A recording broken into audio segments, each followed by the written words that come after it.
like the concept of the mole, balancing equations is one of those ideas that you learn in first year chemistry class that tends to give a lot of students a hard time, even though it is a fairly straightforward concept. I think what makes it difficult is that there's a bit of an art to it.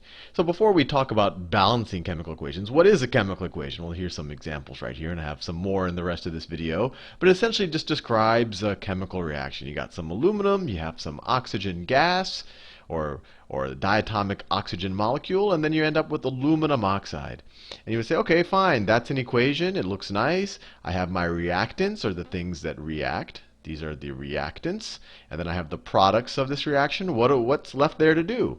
Well, you have a problem here. The way I've written it right now, I have one atom of aluminum plus two atoms of oxygen, right? They're bonded to each other, but there's two atoms of oxygen here. One molecule of diatomic oxygen, or one molecule of oxygen, but they have two oxygen atoms here. And when you add them together, what am I? I have two atoms of aluminum and three atoms of oxygen. So I have a different number of aluminums on both sides of this equation. On this side, I have one aluminum. On this side, I have two aluminums. And then I have a different number of oxygens. On this side, I have two oxygens. And on that side, I have three oxygens. So balancing equations is all about fixing that problem. So I have the same number of aluminum on both sides of the equation and the same number of oxygens on both sides. So let's try to do that. I'll do it in orange. So I said, just what I said, I have one aluminum here and I have two aluminums there. So maybe a simple thing is just to put a 2 out here. So now I have two aluminums on this side and I have two aluminums on this side. The aluminums look happy. Now let's look at the oxygen.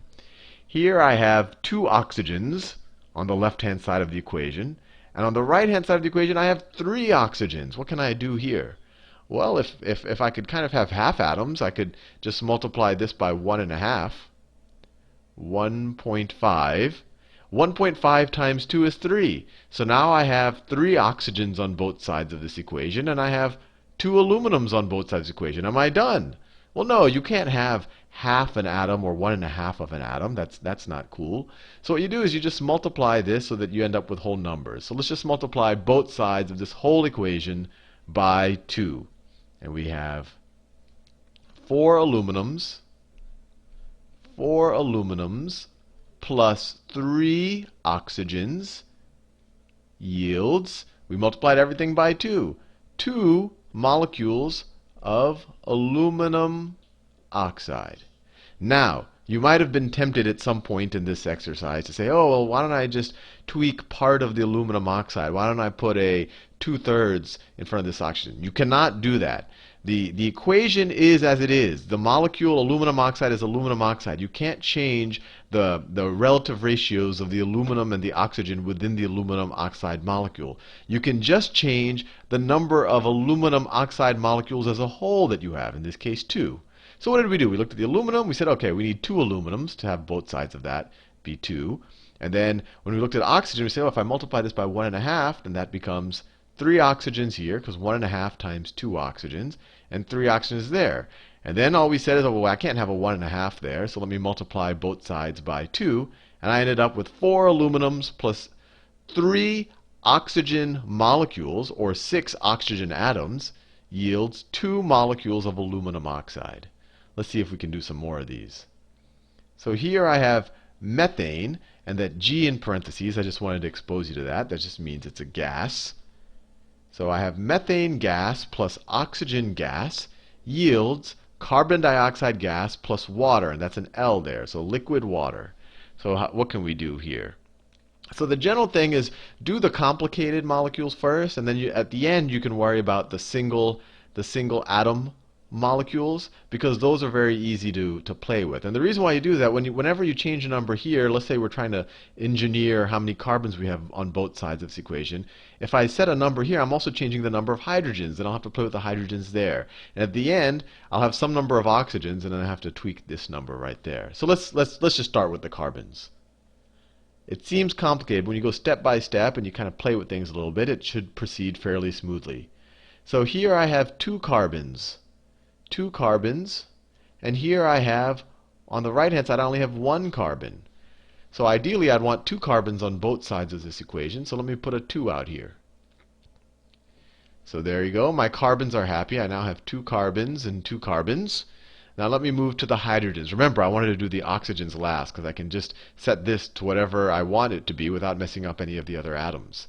So on this side of the equation, I have 4 hydrogen atoms. How many hydrogen atoms do I have on this side of the equation? Let's see. So I have 4 hydrogen atoms here. How many do I have on this side? Well, I have 2 hydrogen atoms right there. So I want to have 4 on both sides, so let me put a 2 in front of the water. So now I have 4 hydrogen atoms. Cool. Finally, oxygen. On the left-hand side, I have 2 oxygen atoms. And on the right-hand side, what do I have? I have 2 times this 1 oxygen right here. So right now that's 2, right? 2 waters. In each water I have 1 oxygen atom, but I have 2 oxygen. I have 2 water molecules, so I have 2 oxygens. And then I have, in the carbon dioxide, I have 2 oxygens in each carbon dioxide, and have 2 carbon dioxides, right? When I put that magenta 2 out front. So how many oxygens do I have? 2 times 2, I have 4 oxygens. So on the left-hand side, I have 2 oxygens. On the right-hand side, I have 6 oxygens. 2 in the 2 molecules of water, and 4 in the 2 molecules of carbon dioxide. So how do I make this 2 into 6? I want to have 6 oxygens on this side. I want to have 6 oxygens on the left-hand side as well. Well, if I put a 3 out here, now I have 6 oxygens. And my equation has been balanced. I have 2 carbons on this side, 2 carbons on that side, 4 hydrogens on this side, 4 hydrogens on this side, 6 oxygens on this side, and then 4 plus 2, 6 oxygens on that side. Next equation to balance. This actually becomes quite fun once you get the knack of it. So I have ethane. I have ethane plus oxygen gas yielding carbon dioxide and water. So this is a combustion process. So let's look at the carbons first.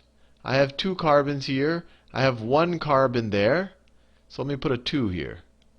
So now I have 2 carbons. Fair enough. And remember, I'm going to worry about the oxygen last. This one's actually not too different than the last problem. I have 6 hydrogens here. I only have 2 hydrogens in the water.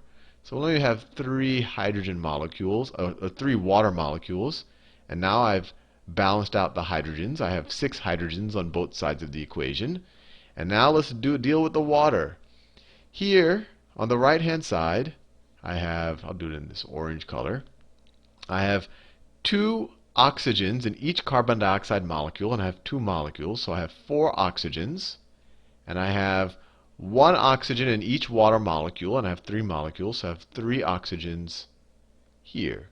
Is that right? 3 oxygens on the right-hand side. Yep, 3 water molecules. And then I have 4 oxygens in the carbon dioxide. Right. So I have 7 oxygens. I have 7 oxygens on this side, and I only have 2 on this side. So how can I make this 2 into 7? Well, I can multiply it by 3.5.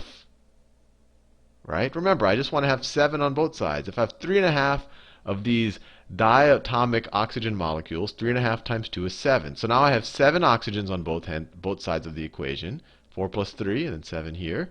2 carbons, and then 6 hydrogens. And I'm almost done, except for the fact that you can't have fractions of molecules. So what you do is just multiply both sides of this equation by 2 or 3 or whatever you need to multiply it to get rid of the fraction. So if I multiply everything by 2, I end up with 2 molecules of ethane plus 7 molecules of diatomic oxygen, 7 O2s, yielding 2 molecules of carbon dioxide. Oh, sorry, I'm multiplying everything by 2. So 4 molecules of carbon dioxide. 4 molecules of carbon dioxide plus 6 molecules of water. And if you, just to make sure that that all still works, if you want to, you can check. How much carbon do we have? I have 4 carbons here. I have 4 carbons here. How much hydrogen do I have? I have 2 times 6. I have 12 hydrogens here. I have 12 hydrogens here. How much oxygen do I have? I have, let me do a different color. I have 14 oxygens here. And here I have 8 oxygens. And here I have 6 times 1. I have 6 oxygens. So 6 plus 8 is 14. So my equation has been balanced. So that one, a lot of people might have found that to be a hard problem because you have this 3.5, and just going straight to this might seem non-intuitive. But if you just work from the more complicated molecules and you go atom by atom, and if you end up with any fractions, you just multiply both sides by some number to get rid of the fraction, and then you're done. All right, let's do another one. So this one looks all hairy. I have this iron oxide plus sulfuric acid yields all this hairy stuff. But the key here to realize is that this group right here, this sulfate group stays together, right? You have this SO4 there, and you have this SO4 there. So to really simplify things for our head, you can kind of treat that like an atom. So let's make a substitution. We'll substitute that for X. And so if we rewrite this as, I'll do it in a vibrant color, iron oxide plus H2. There's only one sulfate group here, so H2, I'll do it in this X, and then that yields iron, 2 irons, this molecule with 2 irons, and it has 3 of these sulfate groups. 3 of these sulfate groups, and then plus water.